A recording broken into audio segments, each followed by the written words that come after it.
बिहार के आरा में आज राष्ट्रीय लोक जनता दल पार्टी के सुप्रीमो उपेंद्र कुशवाहा ने स्थानीय परिषदन में एक प्रेस कॉन्फ्रेंस को संबोधित किया, जहां उपेंद्र कुशवाहा मुख्यमंत्री नीतीश कुमार और लालू यादव के साथ साथ विपक्षी गठबंधन इंडिया की बैठक को लेकर उनके खिलाफ जमकर हमला बोला। सबसे पहले उपेंद्र कुशवाहा ने मुख्यमंत्री नीतीश कुमार और उनकी पार्टी जदयू के अस्तित्व को खतरे में बताते हुए कहा कि जदयू के नेता बड़ी उम्मीद लगाकर बैठे थे कि उनके नेता नीतीश कुमार को विपक्षी संगठन इंडिया का संयोजक बनाया जाएगा, लेकिन ऐसा कुछ भी नहीं हुआ। लालू यादव ने बैठक के बाद ही अपने भाषण में राहुल गांधी को मजबूत करने की बात कही है। लालू जी लगातार पटना की बैठक से ही राहुल गांधी की ओर संकेत दे रहे हैं और उनको मजबूत करने की बात भी कह रहे हैं। विपक्ष का कोई भी उम्मीदवार प्रधानमंत्री का चेहरा अभी तक क्लियर नहीं हो पाया है, तो यह गठबंधन आगे क्या फैसला करेगा, यह सोचनीय है। लालू जी का अंतिम लक्ष्य है कि अपने बेटे को कैसे भी बिहार का मुख्यमंत्री बना दे और वह इसी अध्याय में लगे हुए हैं। नीतीश जी की मजबूती के लिए लालू जी कुछ भी काम करे, यह कभी संभव नहीं है। जबकि उपेंद्र कुशवाहा ने इतना तक कह दिया कि लालू यादव कभी नहीं चाहेंगे कि नीतीश कुमार की राजनीति बिहार में और आगे दिन के लिए बढ़े या फिर मजबूत हो। आरजेडी का लगातार प्रयास है कि नीतीश जी की आगे की राजनीति समाप्त हो जाए और फिर एनडीए या बीजेपी सिर्फ एक ही पार्टी बच जाए बिहार में। वहीं उपेंद्र कुशवाहा ने कहा कि जब से नीतीश कुमार ने निर्णय लिया कि बिहार की कमान हम राजद के हाथों में सौंप देंगे, इस बात की घोषणा उन्होंने कर दी कि राजद के राजकुमार को अगला बिहार का अगला नेतृत्व करेंगे। उसी समय से जदयू के समर्थक जो गांव में रहते हैं वह नीतीश कुमार के खिलाफ हो गए और उनमें जबरदस्त आक्रोश भी नीतीश कुमार को लेकर है। नीतीश कुमार की राजनीति जंगल राज की शासन के विरुद्ध शुरू हुई थी और वह उसी के सहारे सत्ता में काबिज भी हुए थे। फिलहाल विपक्ष की एकता के नाम पर जो कुछ भी हो रहा है उसका प्रभाव बिहार की राजनीति में नहीं होने वाला है। इधर उपेंद्र कुशवाहा ने जदयू पार्टी और उनके नेताओं को लेकर ऐसा बयान दिया कि सभी लोग हैरत में पड़ गए। दरअसल उपेंद्र कुशवाहा ने कहा कि जदयू के लोग उनके संपर्क में हैं, जिनके नाम का खुलासा वह फिलहाल करना उचित नहीं समझते। जदयू के सभी लोग अपना अपना ठिकाना ढूंढ कर बैठे हुए हैं। कई लोग हमारे साथ हैं तो कई लोग बीजेपी के संपर्क में हैं और वो लोग बस मुहूर्त का इंतजार कर रहे हैं कि कब वह मुहूर्त आएगा और वो लोग वहां से छलांग लगा देंगे। मीडिया कर्मियों ने जब उपेंद्र कुशवाहा से वन नेशन वन इलेक्शन पर सवाल किया तो उपेंद्र कुशवाहा का कहना है कि वन नेशन वन इलेक्शन अच्छी बात है और यह पहले भी लागू था, जिसे लागू करने की जरूरत भी है। बिहार में महागठबंधन में अंदरूनी तनाव की बात पर उपेंद्र कुशवाहा ने कहा कि नीतीश जी के सामने अब कोई चारा नहीं है, तनाव हो या महातनाव हो, अब उन्हें घुट घुट कर वहीं रहना है, क्योंकि उनका और उनकी पार्टी का पॉलिटिकल डेथ हो चुका है। मकसद है बिहार के हर टोला मोहल्ला गांव में हर मतदान केंद्र तक पार्टी को पहुंचाना और इसी मकसद से इस कार्यक्रम का आयोजन करने का फैसला पार्टी ने लिया कि पूरे बिहार कार्यकर्ता सम्मेलन था और आज यहां से हम लोग जाएंगे बक्सर, फिर दूसरे जिलों का कार्यक्रम संपन्न हो गया है। कुछ जिला बचा हुआ है जहां कुछ ही दिनों में हो जाएगा, तो इसी मकसद से यहाँ हम लोग आए हैं। और इस बीच देश की राजनीति में भी कई तरह की घटनाएं हो रही है जिस पर भी हम लोगों का ध्यान जाता है। कल मुंबई में बैठक हुई, स्वाभाविक रूप से उसके बारे में भी जिज्ञासा लोगों की रहती है। विपक्षी एकता का प्रयास कहा जा रहा है कि विपक्षी एकता का प्रयास है और खास करके जेडीयू के लोग बिहार में बहुत उम्मीद लगाकर रखे थे कि जनता दल यूनाइटेड के नेता श्री नीतीश कुमार जी को कन्वेनर बनाकर बड़ी जवाबदेही दी जाएगी, लेकिन ऐसा कुछ भी नहीं हुआ। और लालू जी ने प्रेस को संबोधित करते हुए या फिर उनका जो भाषण हुआ उसमें राहुल गांधी जी की मजबूती की बात की। लालू जी लगातार संकेत दे रहे हैं पटना की बैठक से ही। यह ठीक है कि घोषित रूप में अभी विपक्ष का कोई उम्मीदवार प्रधानमंत्री का नहीं है, कल तक उन लोगों ने तय नहीं किया, लेकिन लगातार लालू जी संकेत दे रहे हैं। पटना की बैठक में भी उन्होंने यह कहकर संकेत दिया कि हम सब लोग तो बाराती हैं, दूल्हा तो राहुल गांधी जी ही हैं। और कल की बैठक में भी उन्होंने उनका ही नाम लिया, तो नीतीश जी कहीं इस दृश्य में दिख नहीं रहे हैं।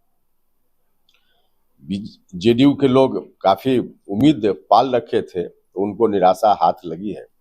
लेकिन पता नहीं जेडीयू के लोग कैसे इस तरह की उम्मीद पाल लेते हैं, मुझको थोड़ा आश्चर्य हो रहा है। देखिए, अलग बात है कि लालू जी, नीतीश जी आज एक साथ हैं, लेकिन जेडीयू के लोगों को कभी लालू जी पर बहुत भरोसा नहीं करना चाहिए। अपनी राजनीति आरजेडी की कैसे बढ़े, और फिलहाल तो उनकी राजनीति बढ़ने का बस एक ही है लालू जी का ध्येय कि अपने बेटा को बिहार का मुख्यमंत्री हम कैसे बना दें। उनके जीवन का अंतिम लक्ष्य है यह, इसी काम में लगे हुए हैं। इसमें नीतीश जी की मजबूती के लिए कोई काम लालू जी करेंगे, यह कहाँ संभव है? यह कहीं संभव नहीं। दिखाने के लिए भले कुछ उस तरह की बात लालू जी करते हुए दिखेंगे, लेकिन कहीं अंदर से कभी भी लालू जी नहीं चाहेंगे कि नीतीश कुमार की राजनीति बिहार में और आगे दिन के लिए एग्जिस्ट करे या मजबूत हो।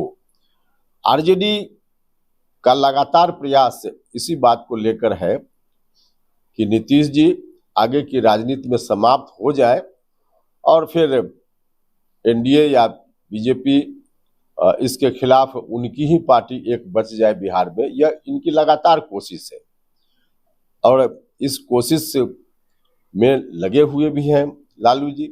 और इसी बीच जेडीयू के लोगों ने मन में पाल लिया लालू जी मदद करेंगे, तो कहीं से लालू जी मदद उनको नहीं करने वाले हैं, जो दिखा। और जहां तक जेडीयू का सवाल है, तो जब से नीतीश कुमार जी ने निर्णय लिया कि बिहार हम आगे आरजेडी के हाथों में सौंप देंगे, इस बात की घोषणा उन्होंने कर दी कि आरजेडी के राजकुमार अगला नेतृत्व बिहार का करेंगे। उसी वक्त से जेडीयू के जो समर्थक लोग हैं गांव में, उनके अंदर नीतीश कुमार के खिलाफ ही जबरदस्त आक्रोश हो गया। पूरी राजनीति जनता दल से 1994 में जब हटे नीतीश जी, उस वक्त से लेकर लगभग अभी तक लालू जी के कुशासन के विरोध में ही उनकी राजनीति रही। उनकी पार्टी का जन्म भी इसी पृष्ठभूमि में हुआ। बाद में यहाँ तक कि 2020 का जो अंतिम विधानसभा चुनाव नीतीश जी लड़े, उसमें भी 15 साल बनाम 15 साल लालू जी के पुराने शासन का भय दिखा करके ही लगातार वोट लेते रहे और अंत में उन्हीं के शरण में जाकर खुद भी नतमस्तक हो गए और बिहार को भी वहीं ले जाने की बात जब नीतीश जी करने लगे, तो उनके साथ रहने वाले लोग ही उनके खिलाफ हो गए हैं। आज की तारीख में गुस्सा में है। तो ऐसी परिस्थिति में अब जनता दल यूनाइटेड का अपना कोई बहुत अस्तित्व आगे आने वाले दिनों में नहीं रहना है। लगभग समाप्ति के कगार पर यह पार्टी पहुंच गई है। तो खुद नीतीश जी की पार्टी इस रूप में जब है, तो देश में वो अलग भूमिका चाहते हैं, तो जिसकी अपनी जड़ ही इतनी कमजोर हो गई हो, देश में क्या उनको भूमिका मिल पाएगी। और जिसके ऊपर उम्मीद कि आरजेडी लालू जी मदद करेंगे, तो कहाँ उनको मदद मिलने वाली है वहां से। तो कुल मिला कर जो कुछ भी हो रहा है विपक्ष की एकता के नाम पर, उसका कोई बहुत प्रभाव बिहार की राजनीति में तो नहीं होना है, क्योंकि बिहार में सब लोग आरजेडी के खिलाफ ही ज्यादा बिहार के लोग रहे हैं और आज भी हैं। उपेंद्र जी, आपका जो कहना है कि महागठबंधन की जो सरकार है वो नीतीश कुमार को प्रधानमंत्री का सपना दिखा रही है और राज्य से पतन कर रही है। हाँ बिल्कुल, कोशिश तो उनकी वही है कि सपना दिखाए, लेकिन सपना सिर्फ सपना भर है। एक्चुअल में उस काम के लिए कोई ऐसा काम लालू जी करते दिखते कि एक्चुअल में इस दिशा में लालू जी कुछ कर रहे हैं, ऐसा है नहीं। तो सपना दिखाना और बात है, लेकिन सपना दिखा करके किसी तरह से अपने बेटा को कैसे हम बिहार का मुख्यमंत्री बना दें, बस यही उनकी मंशा है। अब देखिए, अब इंडिया के लोग क्या करेंगे यह हम कैसे बता दें। शामिल करेंगे लोग उनको कि नहीं करेंगे, यह हमारा विषय नहीं, हम कैसे बता दें। लेकिन कोऑर्डिनेशन कमेटी में अगर शामिल भी होते हैं नीतीश जी, तो एक मेंबर बनना, अब यही मकसद तो उनका नहीं था। जेडीयू के लोगों ने तो उम्मीद पाल रखी थी कि लीडर घोषित होंगे, सीधे लीडर नहीं कहकर तो अभी कोऑर्डिनेशन कमेटी के चेयरमैन होंगे, संयोजक होंगे, इतनी उम्मीद तो लोगों ने पाल रखी थी, तो उनकी उम्मीदों पर तो पानी फिर गया है। एक सवाल है सर, जो जेपी के सहयोगी हैं अनुयायी हैं 74 के आदमी, क्या लगता है सर, नीतीश कुमार की बात करें, लालू यादव की बात करें, तो उनका जो सपना था उसको कुचलने का नहीं प्रयास हो रहा है बिहार में? देखिए, लालू जी का नाम जहां तक ले रहे हैं, तो लालू जी जेपी के अनुयायी के रूप में अपने को शुरुआती दौर में प्रस्तुत करते थे, और यह सच भी था उस वक्त, इसमें कहां कोई दो राय। लेकिन सत्ता में जाने तक उनके अंदर यह भाव था। लोगों से 2 साल 3 साल के बाद ही साफ साफ दिखने लगा कि जेपी के अनुयायी के नाम पर बिहार के साथ धोखा हो रहा है। और वह तब जब जिन लोगों ने समर्थन किया था लालू जी को, उनसे अलग अपने परिवार में लालू जी सिर्फ सिमट गए, और भ्रष्टाचार की यह स्थिति बन गई कि देश क्या दुनिया भर में बिहार की बदनामी होने लगी। तो उसी वक्त लालू जी का रास्ता अलग हो चुका था। जेपी के अनुयायी होने की बात जरूर कर रहे थे, लेकिन रास्ता अलग हो चुका था। तो आप ठीक ही बोल रहे हैं, लेकिन अब नीतीश जी भी यही काम करेंगे। अपनी राजनीति का जब अंतिम क्षण उनके लिए भी है कि यह भी लालू जी के साथ जाकर नतमस्तक हो जाएंगे, और उसी परिवार को फिर से बिहार सौंपने में नीतीश जी भी लग जाएंगे, जिस परिवार के खिलाफ ही नीतीश कुमार जी का सारा जीवन रहा। तो यह लोग नहीं सोचते थे। लालू जी ने किया, लोगों को लगा कि लालू जी चलिए उनकी मर्जी, लेकिन नीतीश जी से तो यह अपेक्षा नहीं थी जिस रास्ते पर नीतीश जी चले गए। सत्ता के खिलाफ अगर संगठित होने की बात होती है तो बिहार के लोग ही उसमें आगे आते हैं। जैसे आप जेपी की बात कर रहे हैं, तो आज नीतीश जी भी आया, उस समय भी सत्ता परिवर्तन हुआ, आज फिर बिहार से आवाज उठी, विपक्ष सारा एक हो रहा है, तो फिर कहीं वही हवा तो नहीं चलेगी? देखिए, आप याद कीजिए जेपी का जो मूवमेंट, हम लोग तो जेपी मूवमेंट के बाद वाले हैं, लेकिन जेपी का जो मूवमेंट शुरू हुआ था तो सत्ता परिवर्तन की बात से नहीं शुरू हुआ था। जो मुद्दा था, भ्रष्टाचार का मुद्दा, शिक्षा में आमूलचूल परिवर्तन कैसे हो, इन मुद्दों पर जेपी का मूवमेंट शुरू हुआ था। मूवमेंट तो जेपी से पहले ही शुरू हुआ था, छात्रों ने शुरू किया था। बाद में छात्र लोग गए और उनसे आग्रह किया कि आप आइए लीड कीजिए, तो वहां से बात शुरुआत हुई थी। जनता की समस्या या लोगों की समस्या या छात्रों की समस्या को के कारण उस समय मूवमेंट शुरू हुआ, और बाद में धीरे धीरे बात वहां तक पहुंच गई कि सब विपक्ष की पार्टी एक हो जाइए। लेकिन अभी तो कोई मुद्दा का मामला नहीं है ना, अभी तो सीधे नरेंद्र मोदी को हटाना है, इसलिए एक साथ हो जाइए। तो उस वक्त और आज में बहुत फर्क है। एनडीए में उपेंद्र कुशवाहा की अस्तित्व की अगर बात करें तो अपने आप को कितना पाते हैं? देखिए, अस्तित्व की बात नहीं है, लेकिन खैर आपका सवाल है। एनडीए में तो आप सब लोगों को मालूम होना ही चाहिए कि हमारी पार्टी एनडीए में शामिल हो चुकी है। यही हमारा अभी तो फिलहाल हमारी भूमिका यही है कि एनडीए का उम्मीदवार बिहार में 40 में 40 जगह कैसे जीते, इस काम में हम लगे हुए हैं, और सब लोग हमारे लोग लगे हुए हैं। सीट तो 40 की बात कर रहा है, एनडीए की लड़ाई की बात नहीं कर रहा हूँ मैं, आपकी पार्टी में बात कर रहा हूँ। उस पार्टी में अपने आप की कहां तक पा रहे हैं? नहीं, स्पष्ट कीजिए प्रश्न। कितनी सीटों पर लड़ेंगे और कौन कौन सी सीट पर लड़ेंगे, यह बात अभी तय नहीं हुई है। ऐसा नहीं कि इस संदर्भ में बातचीत नहीं हुई है, बातचीत हुई है, लेकिन बातचीत उतनी सीमा तक नहीं हुई है कि हम इसको सार्वजनिक करें।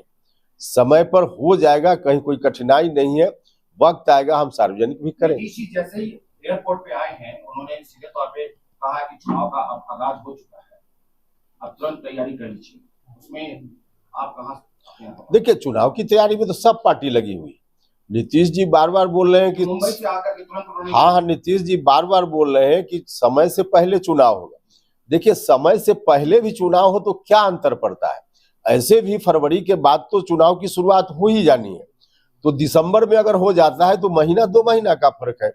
तो चुनाव समय से पहले का मतलब कोई साल, 1.5 साल, 2 साल पहले की बात तो है नहीं, महीना 2 महीना पहले की बात, तो कोई अंतर नहीं है।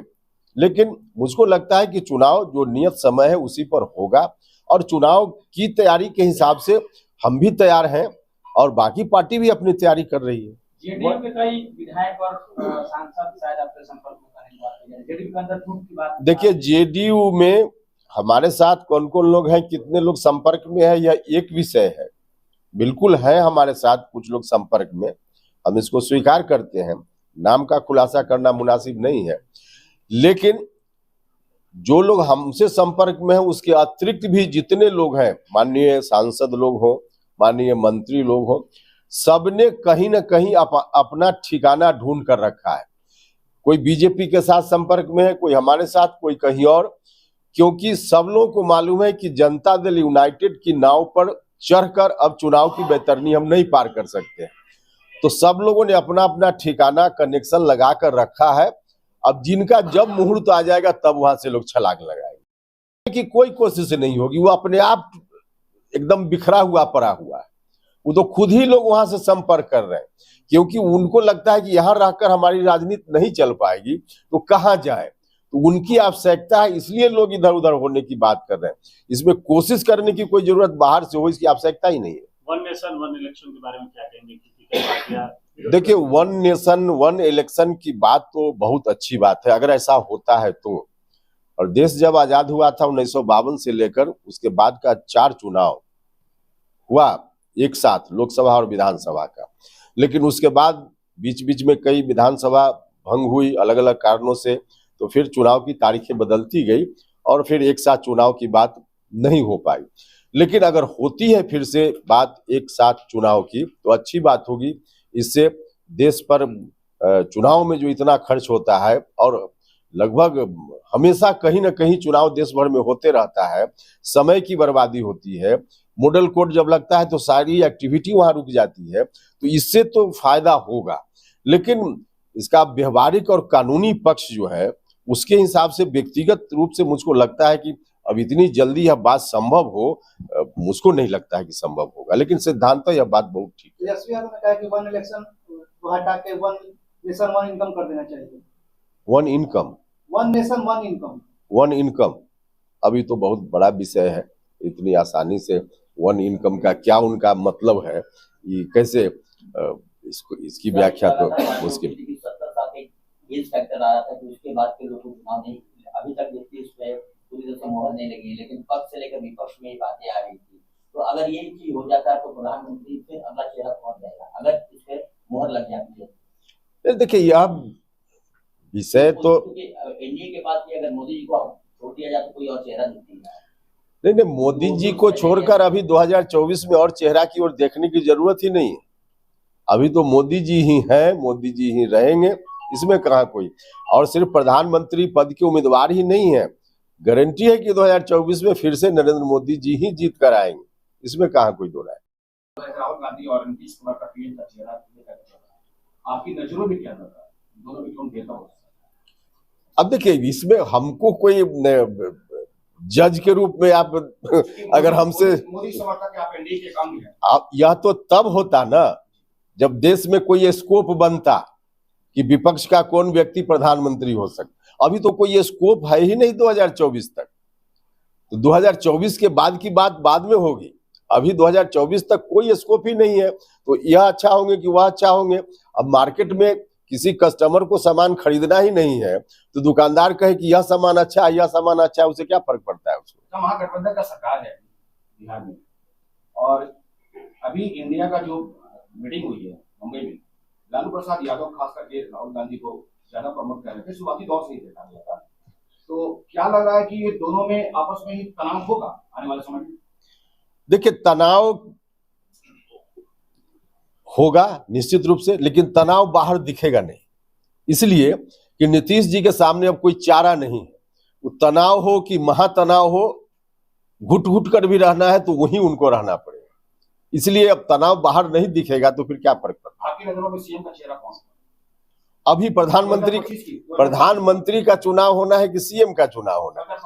जब 2024 से निपट लीजिए, देश के लोग प्रधानमंत्री बना दे, फिर 25 पर बात करेंगे। कहीं ऐसा तो नहीं कि इंडिया का चारा बन गया नीतीश कुमार? इंडिया का चारा अभी तो लालू जी ज्यादा बता पाएंगे इसके मामले में, लालू जी बता पाएंगे। आरएलजेडी का क्या मुद्दा है? जैसे बिहार फर्स्ट, बिहारी फर्स्ट चिराग पासवान का एक विजन है जिसको लेकर वो घूम रहे हैं, बिहार में आप भी भ्रमण कर रहे हैं, किस विजन के साथ? देखिए, अब डेवलपमेंट ही एक इशू है, और डेवलपमेंट ऐसा जिसमें समाज कि अंतिम पंक्ति में खड़ा व्यक्ति तक भी डेवलपमेंट का लाभ उचित ढंग से, न्यायपूर्ण ढंग से पहुंच सके। यही हम लोग चाहते हैं, यही हम लोग की कोशिश है।